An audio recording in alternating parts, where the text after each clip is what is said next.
Bonjour, aujourd'hui on va parler d'un sujet qui intéresse beaucoup de femmes à la ménopause, à savoir est-ce que oui ou non on peut craindre un divorce au moment de la ménopause. Alors, même si c'est pas complètement toujours formulé, il y a toujours cette espèce de crainte au moment de la ménopause parce qu'on a toutes connu des couples qui ont explosé à la ménopause. Donc c'est une question qui est à mon sens intéressante à aborder et vous allez voir, il y a plusieurs scénarios possibles.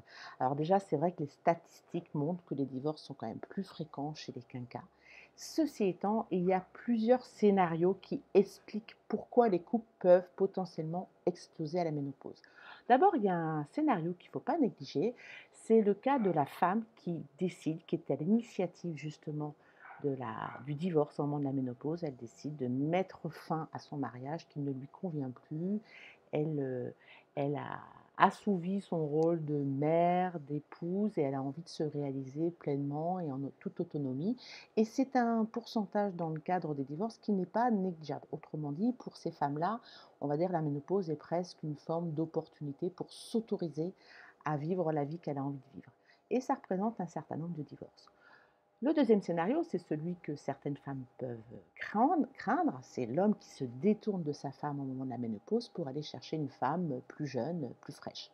Donc là, effectivement, ça a été décrit, certainement, peut-être vous êtes passé par là, peut-être vous connaissez des femmes qui sont passées par là.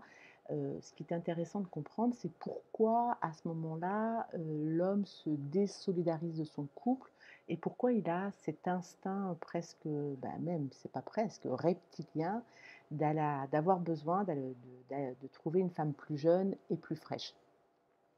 Alors, si vous voulez en savoir plus sur les mécanismes de la séduction, parce qu'il faut savoir que c'est un sujet qui est documenté, je vous ai mis un lien dans la description sur une conférence qu'a fait le professeur Guéguin, qui est donc professeur à l'université de Vannes, où en fait il nous permet de mieux comprendre ce qui nous attire au niveau de la psychologie de la séduction. Et c'est très intéressant parce que on va finalement comprendre ce besoin instinctif de l'homme de toujours se reproduire à n'importe quel âge. Lui, il va détecter chez la femme ménopausée son incapacité à se reproduire et il y a parfois des mécanismes qui se mettent en place ou il peut même être, on va dire, coincé dans ces schémas-là et de lui-même instinctivement, il va avoir besoin d'aller chercher une femme plus fraîche.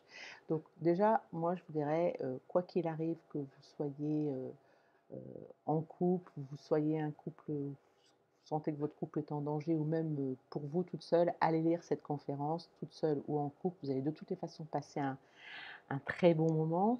Et si votre couple est en danger, ce sera l'occasion de le regarder en couple et d'aborder votre propre couple suite à cette conférence. Il peut se passer des choses vraiment intéressantes. Le troisième scénario possible et qui arrive également, c'est le couple qui se met en pause au moment de la ménopause de la femme, mais qui va quand même rester ensemble pour des raisons sociales ou parce que leurs valeurs font que, même si le couple, la relation est encore tiède, leur valeur commune, c'est la fidélité. Donc de toutes les façons, on va rester ensemble, même si on s'éclate plus trop. Et ça représente une certaine proportion des couples. Et puis le dernier scénario, c'est le couple qui va, en fait, au moment de la ménopause, va se soutenir et va même renforcer leur relation.